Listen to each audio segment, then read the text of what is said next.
This is the second recording about auxiliaries, and in this recording we're going to look at the different auxiliaries in a bit more detail. So let's start with the perfect auxiliary have. Now, perfect auxiliary have occurs with the participle form of another verb. Of course, have itself can occur in different forms, so you can have Mary has sewn a shirt, or she had sewn a shirt, so you can have the perfect auxiliary in present form and past form. But you can also have she must have sewn a shirt. So here the finite verb is must, that's the leftmost one. That's a modal auxiliary, so it's followed by a bare infinitive form of have.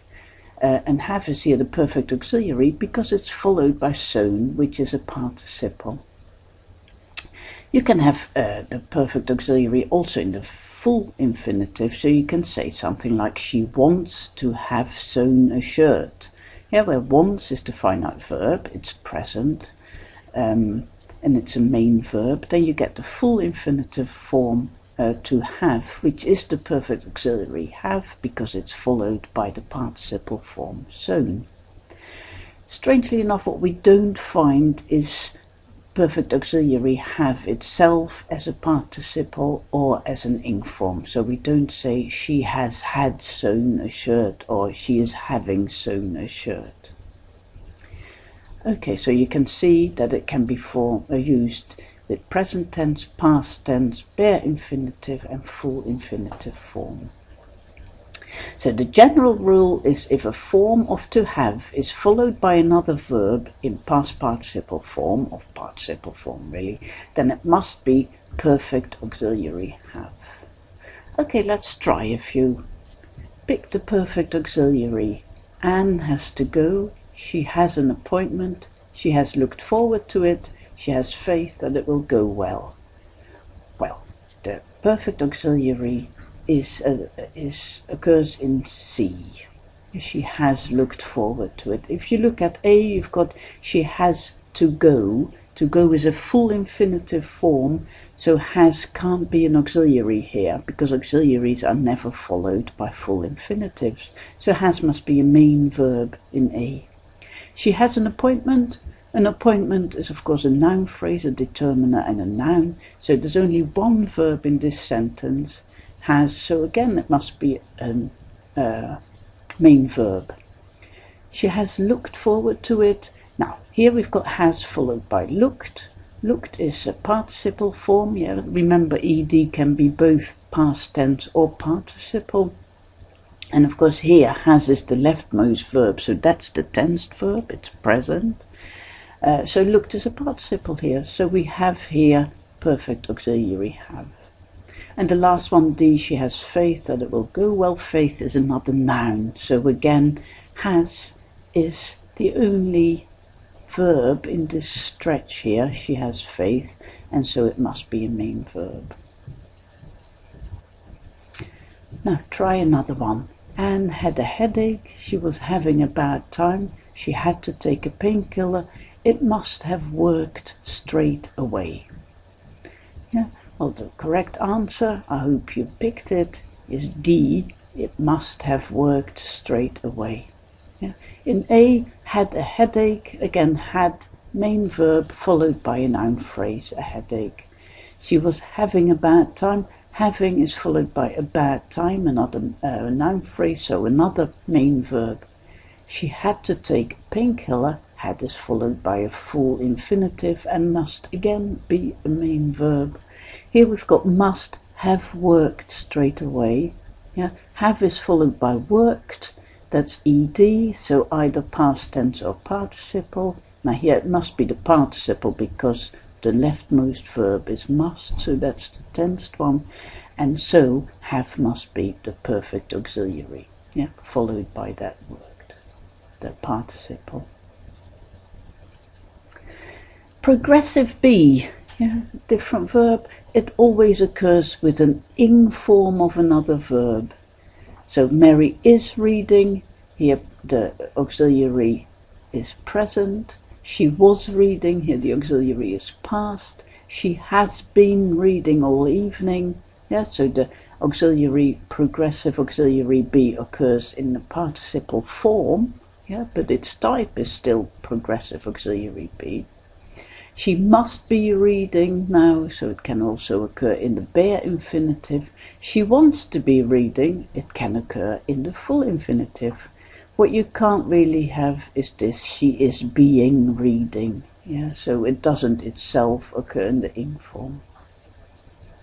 So the general rule is that if a form of to be is followed by another verb in the ing form, then it must be progressive auxiliary be. Okay, let's pick the progressive auxiliary then. Bill is at the university. He is a student. He is studying psychology. He's interested in how the mind works. Now, the only one where is followed by an ing form is C. So that's the correct answer. Yeah, here Bill is at the university. Is followed by a prepositional phrase at the university, and so it's a main verb. He's a student. Is followed by a noun phrase, so again a main verb.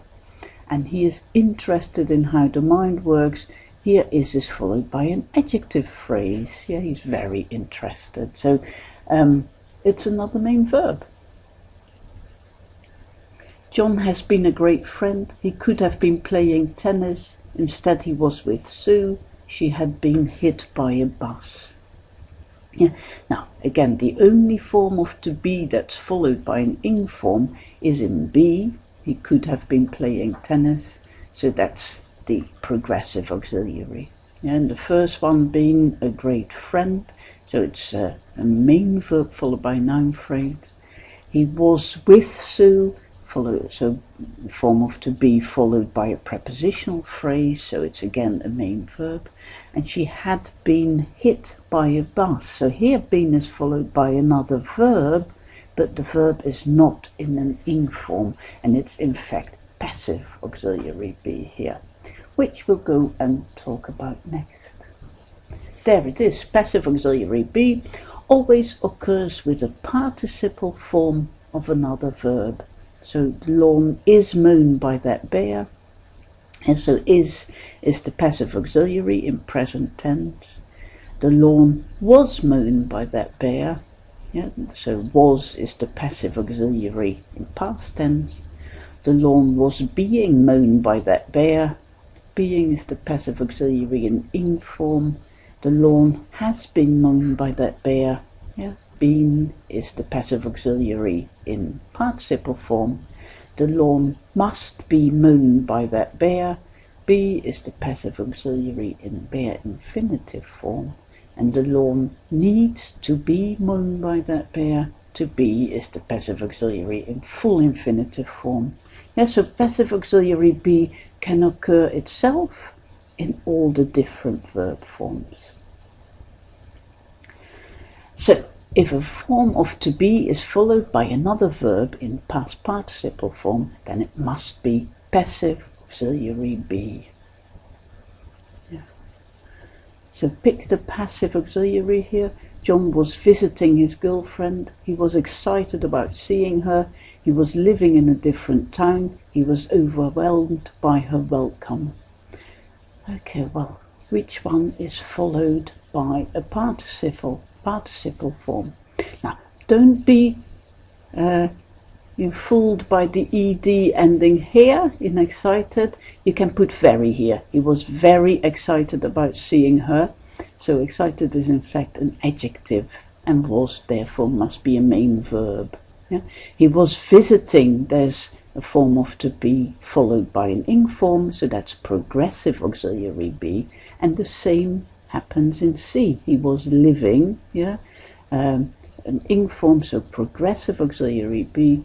So what's left? Well, he was overwhelmed by her welcome. Yeah, so we've got was the passive auxiliary, overwhelmed is the participle form of overwhelm. And you can actually turn that sentence around and say her welcome overwhelmed him. He was overwhelmed by her welcome. So that shows us it's a passive sentence, which is what you get with a passive auxiliary be. try another one. Have you been affected by the news? It was pretty appalling. I was thinking how bad it was. It was the worst news of this month. Okay. Have you been affected by the news? Been here is followed by affected with ed. Aha. Can you change the sentence to an active sentence? You start with this bit, the bit in the by phrase. The news has affected you. So yes, you can do that. Yeah, so you've got been with the participle form of affect. And that's actually the passive auxiliary. Yeah, it was pretty appalling. There's an adjective here, yeah, an adjective phrase, pretty appalling. I was thinking, here you've got was followed by an ing form, so it's the progressive auxiliary, and it was the worst news of this month. We've got the worst news of this month is a noun phrase, so was is a main verb here. Okay. So, a sentence containing a passive auxiliary is a passive sentence. This means it is in the passive voice, that's what we say, as opposed to the active voice. Yeah, so a passive sentence, an active sentence. Now, there's only one sort of active sentence that can be turned into a passive sentence, and that's an active sentence with a direct object. So let's have a look at how you do that. And here's a diagram for those of you who like diagrams. So the structure of an active sentence is subject, verb, direct object. Yeah? And you can turn that into a passive sentence by taking the direct object out of the active sentence and making that the subject. Then of course you need to use the passive auxiliary be in some form or other. The verb from the active sentence becomes you have to put that in the participle form. And if you want to use the subject from the active sentence, you put it in a by phrase, yeah, prepositional phrase starting with by. Okay, let's look at an example. So if the active sentence is Mary drew a picture, then a picture is a direct object that becomes the subject of the passive sentence. A picture, then we get the passive auxiliary, was, then drew changes into the participle form, drawn, so a picture was drawn, and if we want to mention Mary, the subject of the active sentence, then we say by Mary. Yeah, so Mary drew a picture was drawn by Mary. So which of these two sentences is passive? John was seen there by his mates, or John has seen his mates there? Okay, well, try and change it around. Well, no, the first step to take is to see if there's a passive auxiliary, and that has to be a form of to be. Now here we've got John was seen there by his mate, so there's was, which is past tense of to be. In this sentence, John has seen his mates there. There is no form of to be, so it can't be a passive sentence. Now, if we try and make the sentence active, we can see that we can do that. So his mates is in the by phrase here, so that becomes the subject of this active sentence. So his mates saw John. Yes, that works. Yeah. Now John has seen his mates there is actually an active sentence, so you can make this one passive by saying his mates were seen by John there. Yeah.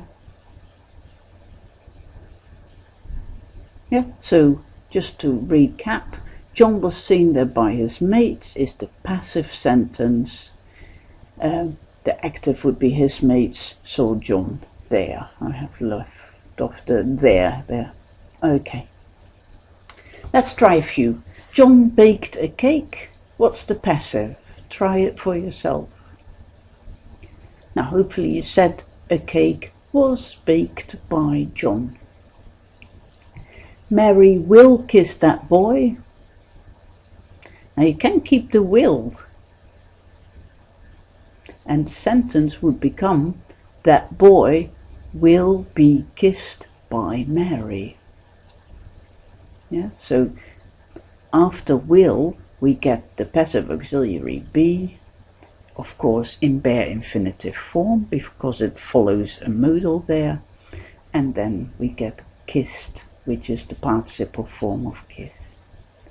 He has discovered a cure. Try that one. And try and keep a form of have here. Yeah, so you can say a cure has been discovered by him. Yeah, been is of course the passive auxiliary, and discovered is a participle form. Yeah. He went to the pictures. The pictures were gone to by him. Say that doesn't work. Why is that? Well, it's because there is no direct object in that sentence. Yeah, you've got he went, and then you get to the pictures as a prepositional phrase, and so you can't turn the sentence into a passive sentence. Okay, here are a couple that are the other way around. He was called a liar by them. So that's a passive sentence. You've got was, which is the passive auxiliary, followed by a participle form. So try and make it active. They, yeah, so start with they called him a liar. Yeah, or yeah.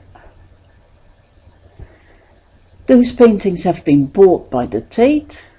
Try and make that one active. So you start with the Tate, yeah, the bit in the by phrase. The Tate has bought those paintings. Okay. Then we have dummy auxiliary do, and that normally occurs in negative and interrogative sentences which don't contain another auxiliary verb. And then when we use dummy do, it occurs together with a bare infinitive form of a main verb. So you get things like Mary doesn't read books. Yeah? The girl didn't kiss the boy. Does he like salami? Did they have a good time? Yeah?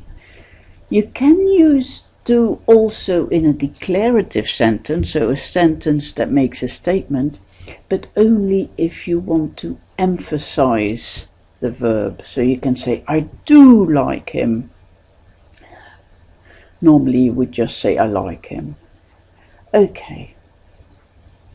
If a form of to do occurs in a negative or interrogative sentence and it occurs with another verb in bare infinitive form, then it must be dummy auxiliary do. So which is the dummy auxiliary do? What are you doing tonight? Doing is followed by tonight, so no other verb. I have to do my homework. Do is followed by my homework, a noun phrase. Have you done yours yet? Done is followed by a pronoun here. Do you think I'm that studious? Aha, do is followed here by think. Yeah, do you would have got, of course, auxiliary subject inversion. Think is a bare infinitive verb, so the answer is D. Do you think I'm that studious? Oh, and I was already shown that. The next one is like that as well. Pick the dummy auxiliary do. Well, I've given you the answer. You're doing crazy things. Doing is followed by a noun phrase. You do my head in, again, followed by a noun phrase. I don't know what you mean. And here we've got don't followed by no, bare infinitive form of no. So that's the dummy do. Please do your best to behave. Do your best, a noun phrase. So another main verb.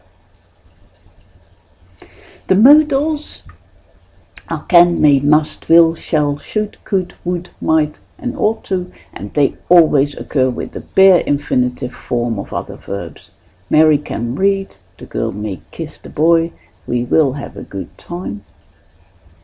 And the form of modals, we've already talked about that. They only occur in finite form, never in non-finite form. So you can't say I'd like to can swim, I have must go home, I have mustn't go home, I am woulding read a book. None of those work. So only tensed, only present or past.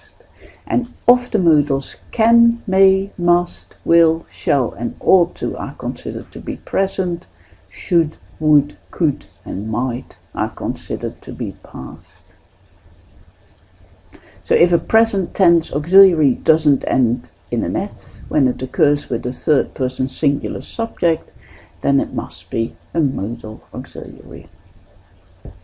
Okay, now just to try all of them in a few slides. Oh, I've given you the answer again. Oh, this is a bit silly, so let's stop here.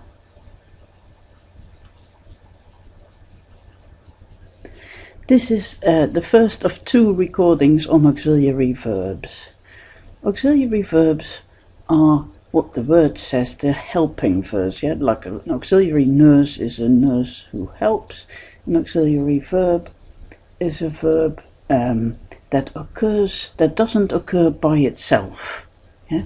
It occurs with another verb or other verbs. Yeah? And when they occur with another verb, it's always some non-finite form of another verb. So an ing form, a participle or a bare infinitive. It doesn't occur with a full infinitive. The exception to the rule that they do not occur on their own is when you're giving an answer to a question, such as, is he cycling to London? Then you can say, yes, he is. But you can only say, yes, he is, because it's obvious then from the context, from the preceding question, that what you're really communicating is that, yes, he is cycling to London. Okay, when you have auxiliaries and main verbs, the auxiliary always comes before the main verb or verb, so always to the left. Yeah? And the good news is that there are only 14 of them, and here they are. Here you've got 4 verbs that are called the primary auxiliaries. You've got progressive auxiliary be, as in John is reading a book. You've got passive auxiliary be. The grass was mown by Mary. Yeah, so although it's the same form be, yeah, they are actually 2 different words. Yeah, different lexical items in your mental lexicon. Okay, then we've got perfect auxiliary have, as in he has written the letter. And we've got dummy auxiliary do you like jazz? So those are the 4 primary auxiliaries. And then we've got the 10 modals, can, may, must, will, shall, should, could, would, might and ought to. We used to always have need as an auxiliary, but that really isn't used anymore. We do of course have need as a main verb, but we don't use it as an auxiliary anymore. Modals are a bit special. And look at these. Yeah, you can't say he can swim, you would say he can swim. Or she must go home, you don't say that, you say she must go home. So what we find is that modal verbs differ from all other verbs, main verbs and auxiliaries, and that they do not take third person singular S. Yeah, so there's no S at the end of the verb in third person singular present. They're also different in that they only occur as finite verbs. Yeah? So they only occur with tense. So we don't say to must or he is canning swim or something. You can't use non-finite verbs of modals. Okay, quick recap. Do you still remember? In sentences with one verb, the verb must be a what? An auxiliary or a main verb? Well, I hope you said main verb because that's correct. Yeah, auxiliaries always have to occur with at least another verb. Sentences with 2 verbs in a row where the second verb is in full infinitive form, a 2 plus verb form. For example, he needs to eat. What is the first verb in such a sentence? Auxiliary or main verb? well, it's always a main verb. Yeah, so auxiliaries don't occur with a full infinitive form. Okay, well, how can you check if you're not sure whether you're dealing with an auxiliary or a main verb? Well, the straightforward way to do that is to turn a declarative sentence, that is a sentence that makes a statement, into a yes-no question.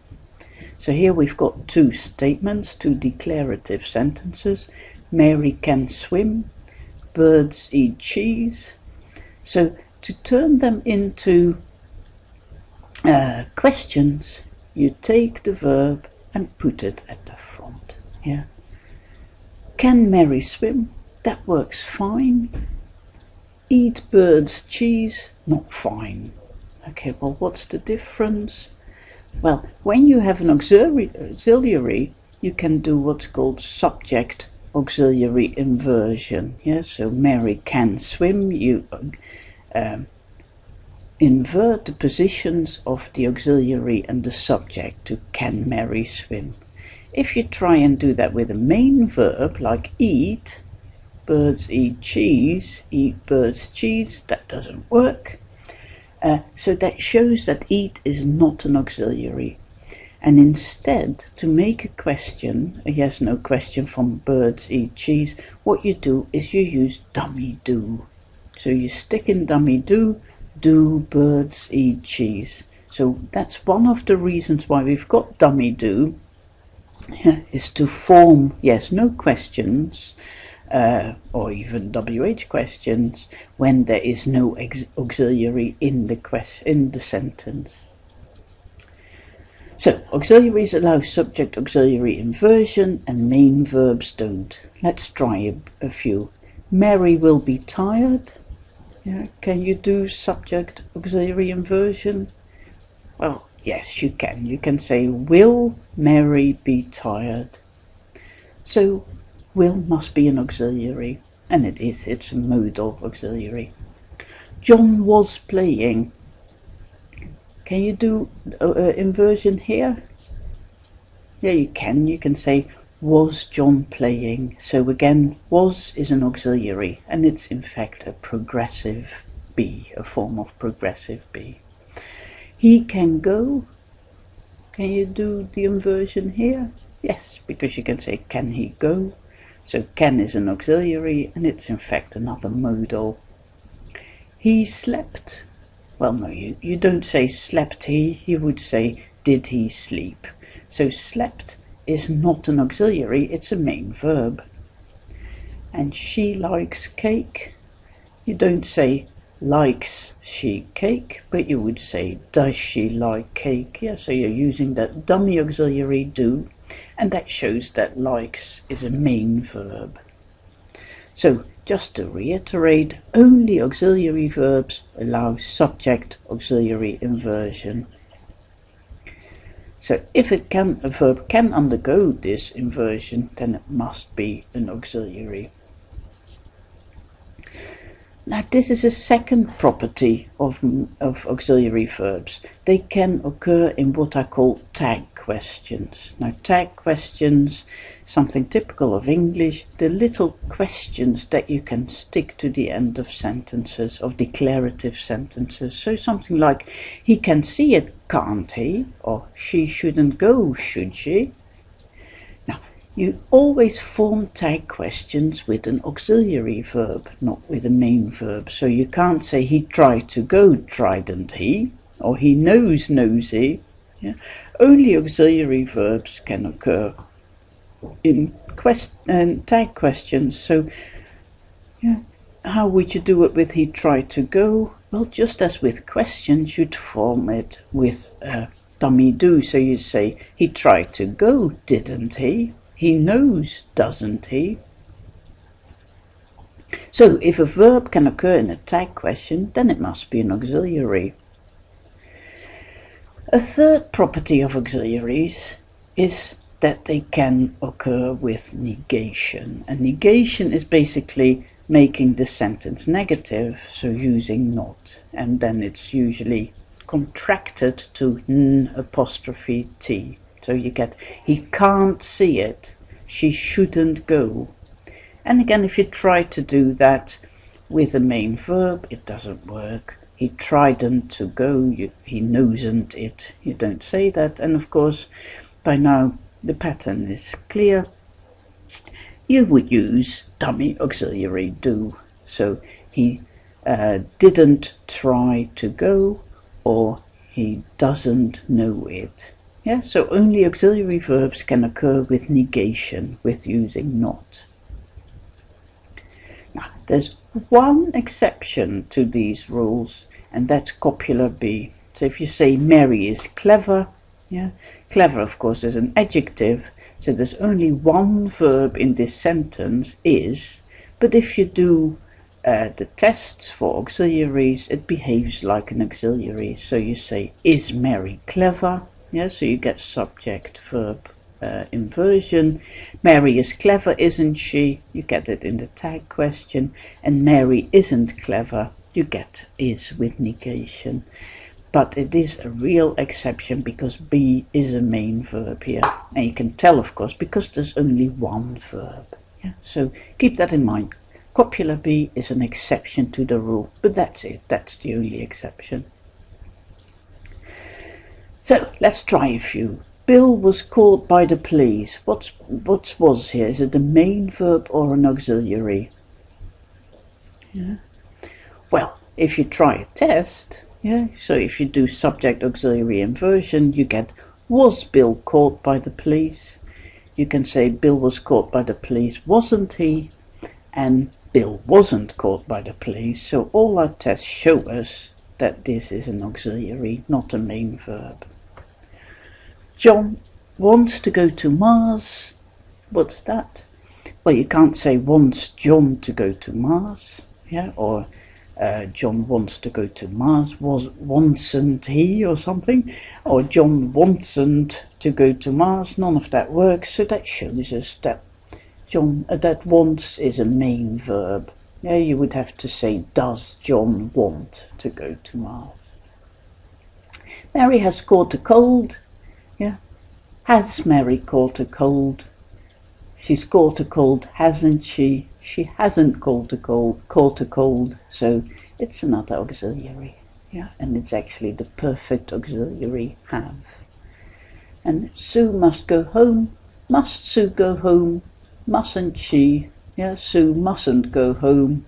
It's another auxiliary. Oh, another one. We had a great time. Yeah. Had we a great time? No. Did we have a great time? We had a great time, didn't we? Not hadn't we. And we hadn't a great time. You can't say that. You would say we didn't have a great time. So although it's have, yeah, it's a different have from auxiliary have. It's actually a main verb have here. Yeah. So what you see is that you have also have two different verbs have. Yeah, main verb have and perfect auxiliary have. And that's the end of this recording.